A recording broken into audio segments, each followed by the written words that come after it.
Professeur, qu'est-ce qu'être immortel si on finit 6 pieds sous terre? Drôle de question.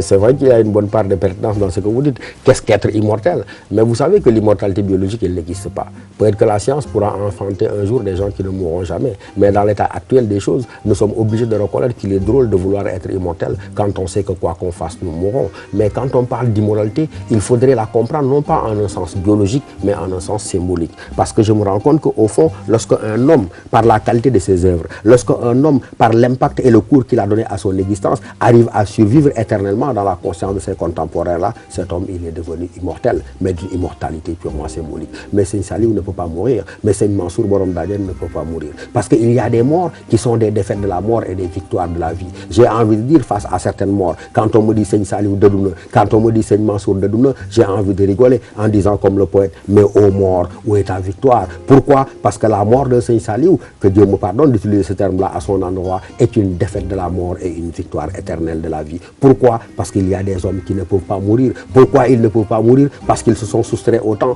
Comment ils se sont soustraits au temps? Ils ont laissé la marque de leur génie. Ils ont posé des actes par lesquels éternellement ils seront célébrés. Au que non, ils ne pourront mourir et on pourra se moquer comme le poète de la mort.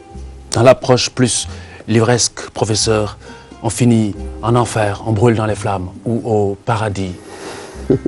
Oui, c'est ce qu'on nous dit. Mais au fond, c'est ce qui donne même un sens à notre existence. Parce que imaginez que la vie soit éternelle, sans souffrance, sans douleur, sans maladie. Peut-être qu'on pourra me taper dessus en le disant, mais il n'y aurait presque personne dans les églises et dans les mosquées. C'est l'idée que nous allons mourir. C'est l'idée que nous allons brûler sous le feu de l'enfer, ou bien que nous allons nager dans les fleuves éternels du paradis, que c'est ça qui donne un sens à la vie humaine.